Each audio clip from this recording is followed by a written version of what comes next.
जय हिंद दोस्तों, मैं हूं आपका दोस्त एबी और आज की इस वीडियो में हम हमारे व्हाट्सएप यूनिवर्सिटी के ऊपर एक लेक्चर जो बहुत ही ज़्यादा प्रसारित किया जा रहा है उस लेक्चर में कितनी ज़्यादा सच्चाई है उसी के बारे में हम लोग यहाँ पर समझने का प्रयास करेंगे।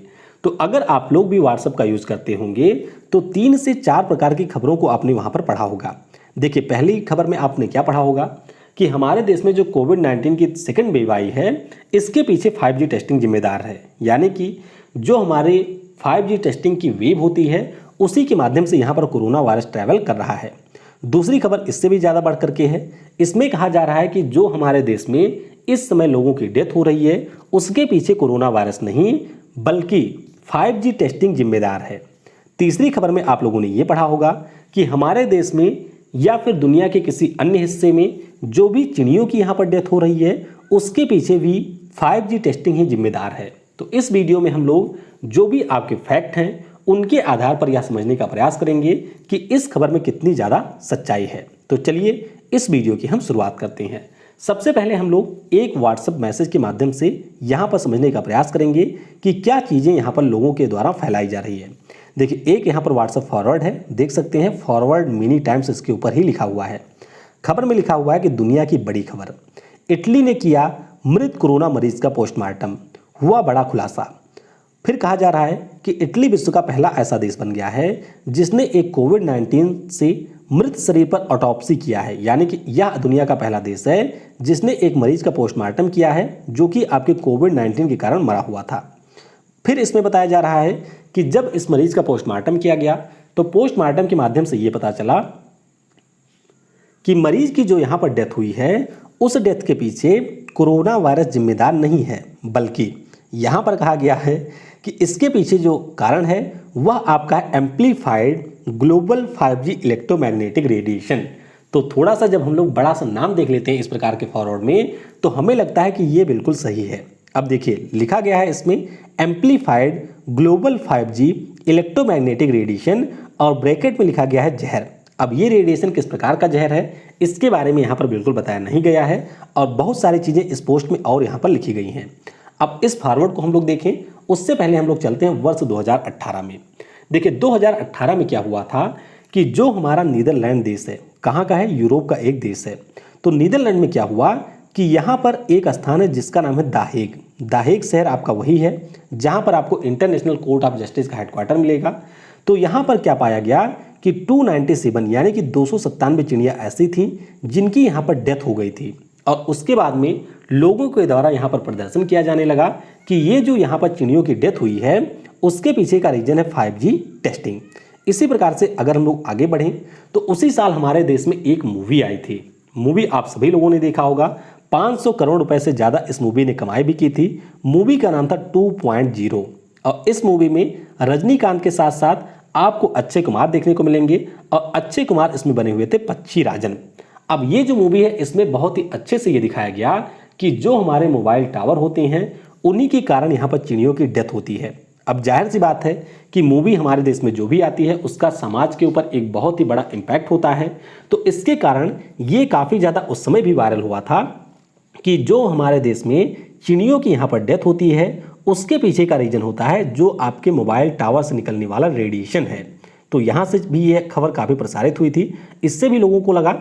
उसके बाद में आल्ट न्यूज़ की अगर हम लोग बात करते हैं तो ये हमारे यहाँ की इसी प्रकार की खबरों को फैक्ट चेक करता है। तो देखिए, इसमें कहा गया था कि will birds die as soon in the 2.0 Indian media falls to fake news from Netherlands, यानी कि नीदरलैंड से एक खबर आपकी निकलती है, उस खबर को लेकर के नीदरलैंड में यहाँ पर विरोध होता है और उसके बाद में हमारे यहाँ पर एक मूवी बना दी जाती है और उस मूवी को बनाए जाने के बाद में लोगों का जो ये विश्वास था कि मोबाइल टावर से जो आपका रेडिएशन निकलता है उससे लोगों की डेथ होती है वह आपका और ज़्यादा आगे बढ़ने लगा। तो इसी प्रकार से अगर हम लोग यहाँ पर बात करते हैं कि जो आपके 297 चिड़ियों की डेथ हुई थी कहाँ पर, नीदरलैंड में, उनकी डेथ के पीछे सच्चाई क्या है। तो देखिए, अक्टूबर 2018 की बात है कि द हेग में एक पार्क था जिसका नाम था ह्यूजेंस पार्क।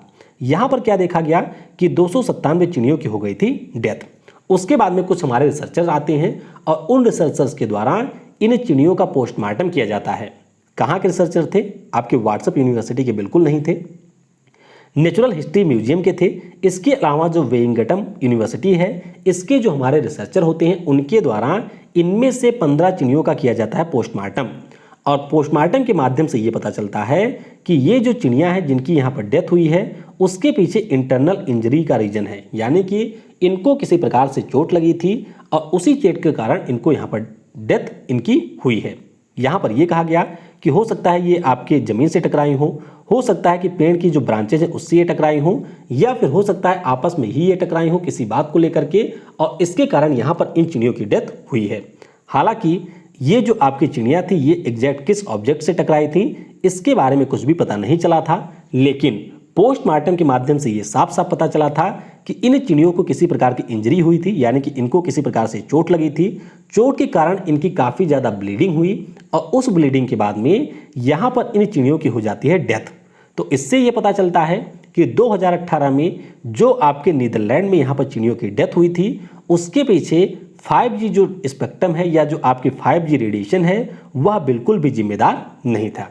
इसी प्रकार से आपने रेउटर्स के बारे में सुना होगा, यह भी हमारी एक बहुत ही प्रतिष्ठित साइट है। इन्होंने भी बताया था कि pictures link bird death to new 5G mast in the Netherlands. तो ये भी एक फॉल्स क्लेम है, यानी कि इसमें किसी भी प्रकार की कोई सच्चाई नहीं है कि जो आपके नीदरलैंड में चिड़ियों की डेथ हुई थी वह आपके 5G टेस्टिंग के कारण हुई थी। अब हम थोड़ा सा बात कर लेते हैं कि जो हमारे मोबाइल टावर होते हैं उनसे निकलने वाला रेडिएशन किस प्रकार का होता है और क्या यह जो रेडिएशन है वह हमारे शरीर को भी नुकसान पहुंचाता है। तो देखिए थोड़ा सा इसको आप लोग पढ़िए। मोबाइल टावर विशेषज्ञों का मानना है कि जो हमारे मोबाइल फ़ोन या टावरों से निकलने वाली तरंग होती हैं वे बहुत ही कम ऊर्जा की होती हैं, यानी कि इनमें एनर्जी बिल्कुल ही नहीं होता है और इसीलिए एनर्जी ना होने के कारण ये आपको किसी भी प्रकार से नुकसान नहीं पहुंचाती हैं। इसमें यह कहा गया है कि जो हमारे सेल या टावर होते हैं दोनों ही रेडिएशन छोड़ते हैं, लेकिन इनका जो उत्सर्जन का लेवल होता है वह बहुत ही कम होता है। इसके कारण ये किसी भी प्रकार का नुकसान नहीं पहुंचाते हैं। अब रेडिएशन की अगर हम लोग बात करते हैं तो ये दो प्रकार का होता है। एक तो हमारा होता है आयनित और एक हमारा होता है गैर आयनित। तो जो हमारा आयनित रेडिएशन होता है वह आपके शरीर के ऊपर इफेक्ट डालता है।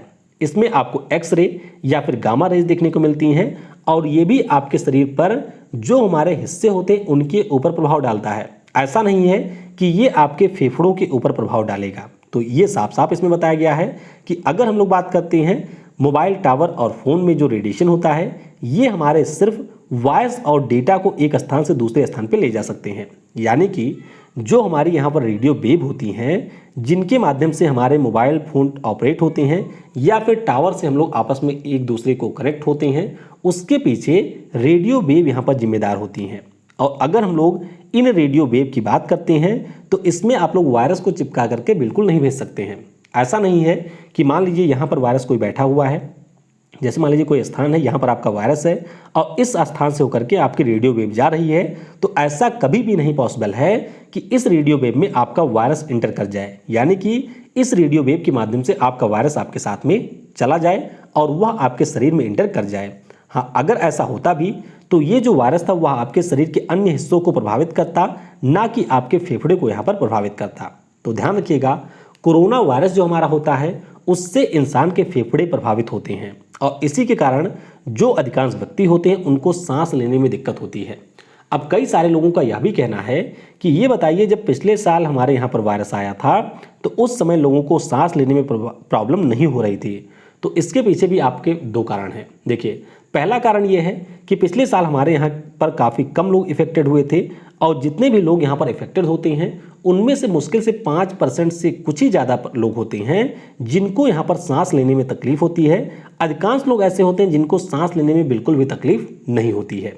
इसके साथ साथ मैं आपको बता दूं कि जो हमारे वायरस वगैरह होते हैं ये समय के साथ साथ म्यूटेट करते रहते हैं, यानी कि इनका जो प्रकार होता है उसमें परिवर्तन होता रहता है और इनका जो प्रभाव होता है उसमें भी परिवर्तन हो जाता है। तो इसीलिए जब ये समय के साथ म्यूटेट होते हैं तो ये और ज़्यादा प्रभावशाली हो जाते हैं और हमारे शरीर के ऊपर और ज़्यादा यहाँ पर प्रभाव भी डालते हैं। तो इससे ये पता चलता है कि ये जो आपके कोरोना वायरस हैं ये आपके फेफड़े को ही प्रभावित करते हैं और सांस लेने में हमारे फेफड़े का ही सबसे महत्वपूर्ण रोल होता है, इसीलिए व्यक्ति को यहाँ पर सांस लेने में दिक्कत होती है। फिर मैं आपको बताता हूँ WHO के बारे में। यानी कि ये खबर इतनी ज़्यादा प्रसारित हो गई कि WHO के द्वारा भी यहाँ पर एक वीडियो जारी करना पड़ा, एक पोस्ट यहाँ पर जारी करना पड़ा। और इस पोस्ट में इन्होंने बताया है कि क्या ये जो आपका 5G मोबाइल नेटवर्क है इससे कोविड-19 प्रसारित हो रहा है। तो इन्होंने बताया है कि ऐसा बिल्कुल नहीं है। देखिए साफ साफ आपको WHO की साइट पर ये मिल जाएगा कि जो हमारा कोविड-19 है ये आपके ऐसे भी बहुत सारे देशों में फैला हुआ है जहां पर 5G मोबाइल नेटवर्क है ही नहीं। यानी कि अगर हम लोग अफ्रीका के कई सारे देशों की बात करते हैं तो वहां पर अभी 2G ही चल रहा है। लेकिन अगर आप लोग देखेंगे तो उन देशों में भी आपको कोविड के बहुत सारे केसेस देखने को मिलेंगे। तो इससे ये बात बिल्कुल ही प्रूफ हो जाती है कि अगर 5G रेडिएशन या 4G रेडिएशन कोरोना वायरस के प्रसार का कारण होता तो दुनिया में जो हमारे देश ऐसे हैं जहां पर आपको 5G के पहले जो हमारा 2G है या 3G है वह भी अच्छे से संचालित नहीं हो रहा है, तो उन देशों में आपका कोरोना वायरस बिल्कुल भी नहीं होना चाहिए था। बिल्कुल ऐसा यहाँ पर नहीं है। इसी प्रकार से अगर आप लोग देखें तो जो हमारे जापान है, चीन वगैरह वाले देश हैं, यहाँ पर आपको 5G काफ़ी समय से देखने को मिल रहा है। तो जापान में ऐसी किसी प्रकार की कोई दिक्कत नहीं है। अगर ऐसी कोई दिक्कत होती तो जापान में भी इसके लिए काफ़ी प्रदर्शन हुआ होता और जापान में भी यहाँ पर जो टेस्टिंग हुई है या फिर जो आपका 5G चल रहा है उसको बिल्कुल बंद कर दिया गया होता। तो इससे ये पता चलता है कि यहाँ पर ये खबर बिल्कुल गलत है। तो बस आपको ये ध्यान रखना है कि जो भी हमारे यहाँ पर मोबाइल नेटवर्क होते हैं या फिर जो आपके टावर से निकलने वाली तरंग होती हैं ये हमारी रेडियो तरंग होती हैं और इनसे सिर्फ सूचनाओं का आदान प्रदान ही हो सकता है। इनसे आप वायरस को भेज नहीं सकते हैं या फिर यहाँ पर जो वायरस होता है इनके माध्यम से ट्रैवल नहीं कर सकता है। इसी प्रकार से आप देख सकते हैं यूनिसेफ के द्वारा भी इसके ऊपर एक पोस्ट को प्रसारित किया गया है और इस पोस्ट में इन्होंने कहा है 5G the miss information which is still circulating.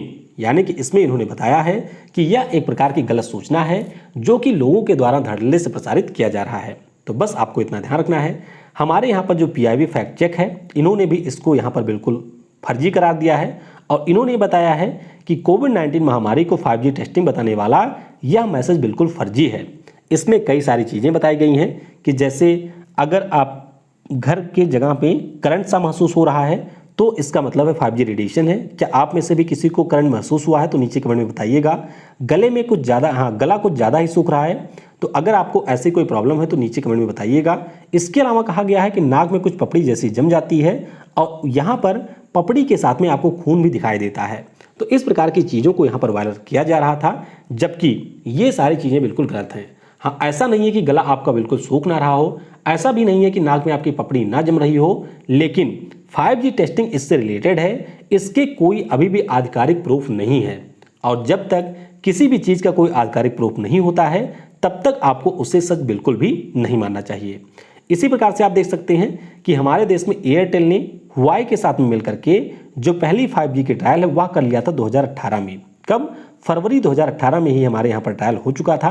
तो ऐसा बिल्कुल नहीं है कि इसके कारण हमारे यहाँ पर कोविड-19 फैल रहा है। और आप इसको और थोड़ा सा समझ सकते हैं। देखिए, मान लेते हैं एक बात कि जो हमारे यहाँ पर कोविड-19 है वह आपका मोबाइल रेडिएशन से फैल रहा है। तो जाहिर सी बात है अगर आपके फ़ोन के ऊपर किसी भी का फ़ोन आता है या फिर अगर आप लोग इंटरनेट का यूज़ करते हैं तो वो रेडिएशन सबसे पहले आपके हाथों में पहुंचना चाहिए। हाथों के माध्यम से वो आपके शरीर में एंटर करना चाहिए और जो हमारे शरीर के अन्य तंत्र हैं उनको प्रभावित करना चाहिए, जबकि ऐसा बिल्कुल नहीं होता है। हमारे शरीर का जो हिस्सा सांस से जुड़ा हुआ है यानी कि जो हमारे लंग्स होते हैं वही आपके कोविड-19 से प्रभावित होते हैं। तो इससे ये साफ पता चलता है कि 5G रेडिएशन आपके यहाँ पर कोविड-19 के प्रसार में बिल्कुल भी सहायक नहीं है या फिर हमारे देश में जो भी डेथ हो रही हैं उनके पीछे कोविड-19 5G रेडिएशन जिम्मेदार नहीं है। हाँ, हो सकता है कि चीनियों की जो डेथ हुई है उसके पीछे कोई रीजन रहा हो सकता है कि जो समस्याएं आप बता रहे हैं कि गला सूख रहा है या फिर नाक में पपड़ी जैसी जम रही है इसके पीछे भी कोई रीजन हो, लेकिन 5G रेडिएशन इससे बिल्कुल भी जुड़ा नहीं हुआ है। और 5G रेडिएशन की बात करते हैं तो इससे यहाँ पर मानव का जो जीवन होता है उसके ऊपर किसी भी प्रकार का कोई नुकसान नहीं होता है। तो आई होप यहाँ पर चीज़ें आपको समझ में आई होंगी। फिर भी अगर आपको कोई डाउट होता है तो वह आप नीचे कमेंट में पूछ सकते हैं। आने वाले समय में मैं कोशिश करूंगा कि इस प्रकार के जो अन्य वीडियो हो सकते हैं वह भी आप तक पहुंचाए जाएं और इससे आप लोग यहाँ पर फर्जी खबरों से बच सकें। तो वीडियो को समय देने के लिए आप सभी को धन्यवाद। जय हिंद, जय भारत।